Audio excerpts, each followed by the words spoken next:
This is one of those videos where I had a plan and I had a concept, and then during the process I had a change of heart and a change of mind, and to be honest, I'm glad I did. We're painting up the Genestealer Cults Ridge Runner, and it's a really nice scheme that I do really like, but as I said, there were a couple of hurdles and decisions I needed to make, and a slight course change during the process. We kicked this off with a zenithal prime, and we also painted it up in sub-assemblies. So let's get on with painting the vehicle, shall we? For this scheme, we need a color split across the model. We could do this by hand, carefully picking out the area, but to speed things up and try to get a slightly cleaner result, we are actually going to be grabbing some modeling masking tape and then carefully wrapping this across the center of the car. Here, we're basing the width of the line on the panel sizes, with the center line matching the width of the bonnet. Then we try to match the rough size for the other masking line direction.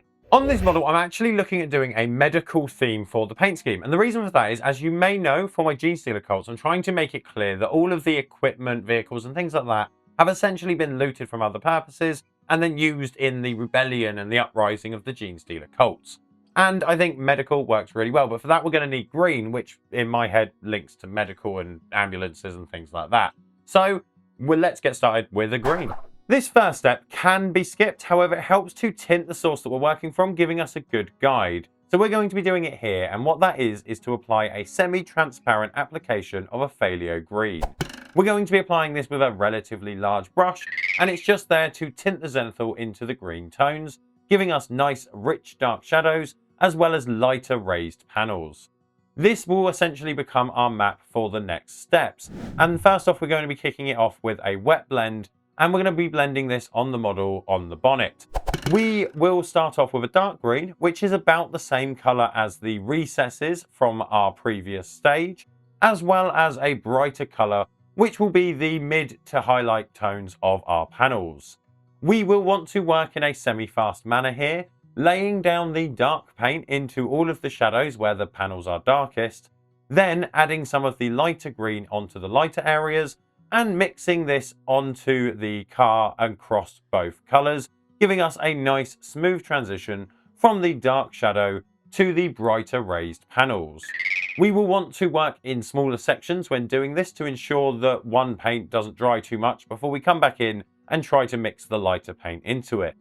Once we've covered the entire model and everywhere that we want we have a nice transition, we can take a slightly brighter poppier green and then mix this into the past brightest color that we were using.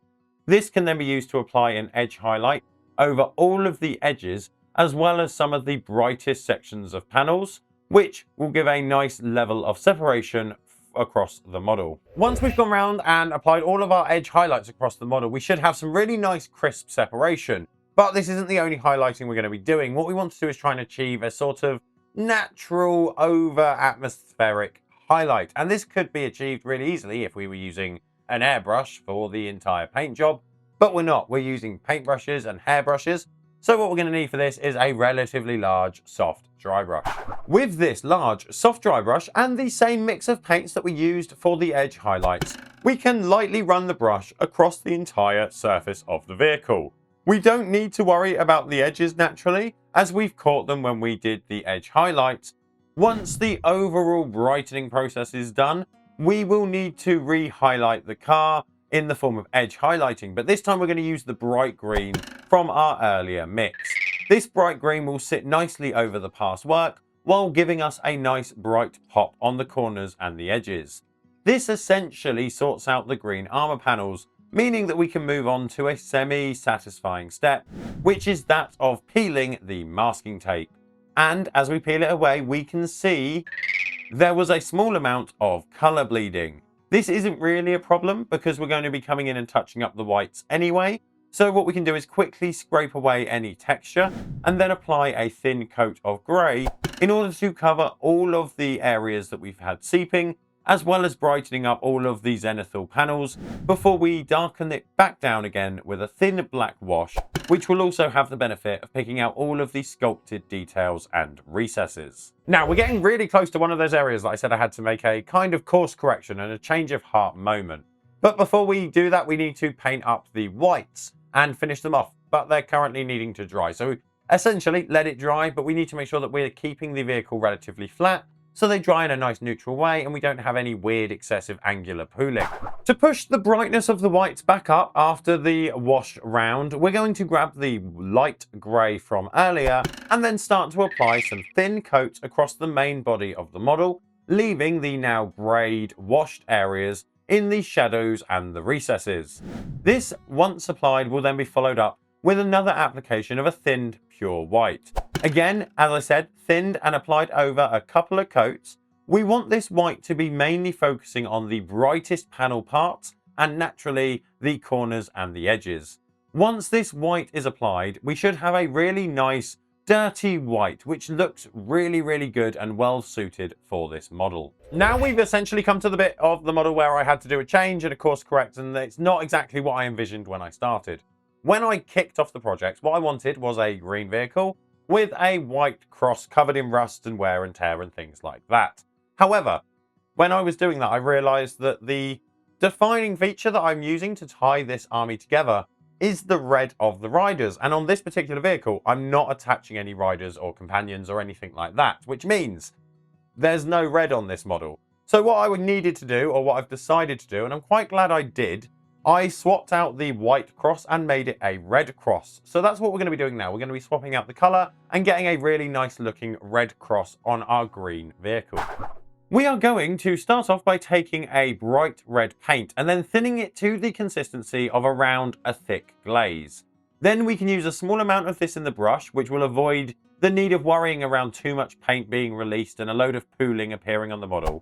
We can lightly glaze this red over the white in multiple passes until we have a nice red section, but we are still able to see those highlight paths of the white underneath. This means that we have a really bright red area with a nice light map, allowing us to mix a little bit of a bright orange into our red and then use this like we used the light grey earlier, catching all of the edges and some of the small sections of the brightest panels. This gives us room to then come in with the pure orange and apply a very thin edge highlight on all of the panels, giving us that little pop and separation similar to what we've got on the green panels. With all of those panels and areas of the vehicle done, we can change gear a little bit, go and grab a brown contrast because this is going to be applied over all of the metal areas as well as the wheels, giving us a nice dark base coat to work from. Now we're going to be starting on the metals in a minute, and I just wanted to quickly touch on metals.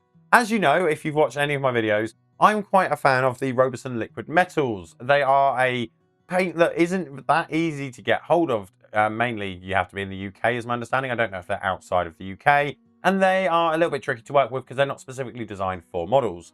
However, they are incredibly pigment rich. They are really nice paints, and they come in a load of different colors. You don't just have 3 or 4 golds, you've got 10 golds and 15 silvers, as well as blues, greens, purples, anything that you could imagine. And I really like them. However, I'm aware, as I said, they're quite difficult to get hold of. So what I decided to do was finish off my set of atomic paints, and I've now got the metallic sets from those. And to be honest, I do actually really like these. They are seemingly just as pigment rich or close to as pigment rich as the paints that I was using. And they do a lot of variety of colors and options. So they've got multiple golds, some brassy tones, as well as red, blues, and things like that. They've got colored metallics.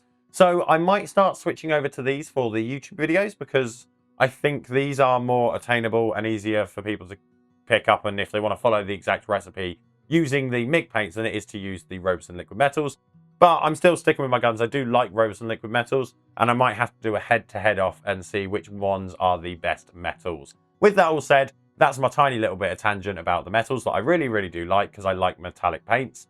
That's all over, so now we can jump into the actual using of these paints to paint the metal frames. For the metals, we are going to be building through a couple of different layers and hues. Starting off with a relatively dark tinny bronze colour, which we can use to base coat all of the metal areas, but we'll be applying this base coat in a rather overbrushy manner, catching most of the areas, giving us that nice metal shine. Grabbing a gold, we can then reapply this overbrushing method yet again, working around and applying a nice coat of medium gold just to give us that scratchy yellow shiny hue.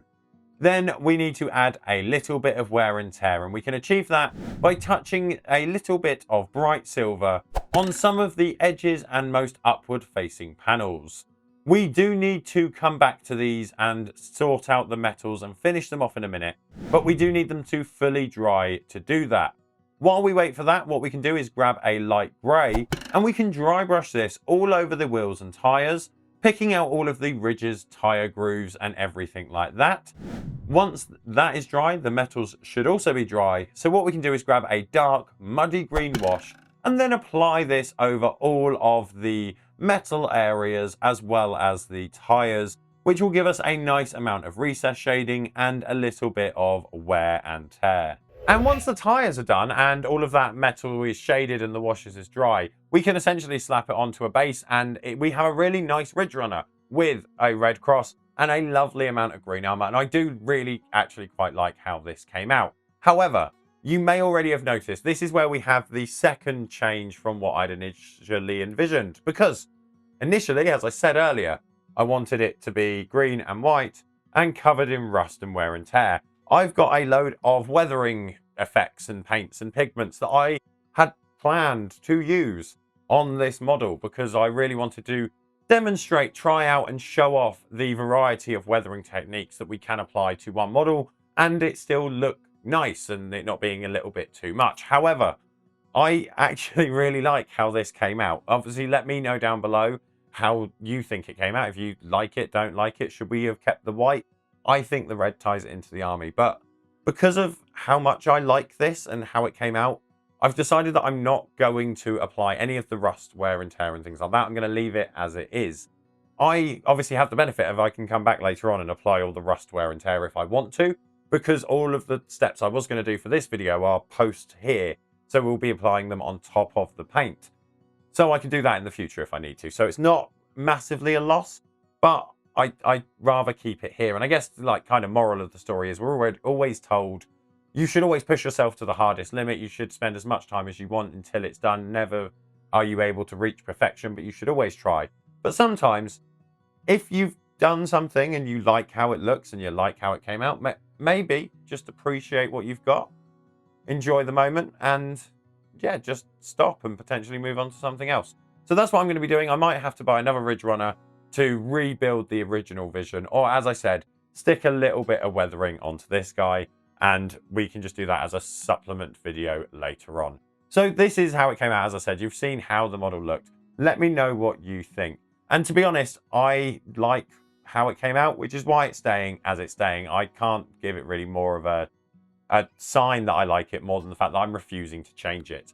Now, if you want to see the weathering techniques that we were probably going to use on this model, we did try some of them out on a couple of different things. One of them was trying them out on the jackals, where we have 4 jackals and all of their bikes are painted in different ways. So if you're looking at fun ways of painting metals and things like that, check out this video here. Otherwise, do remember to subscribe so that we can see you next time.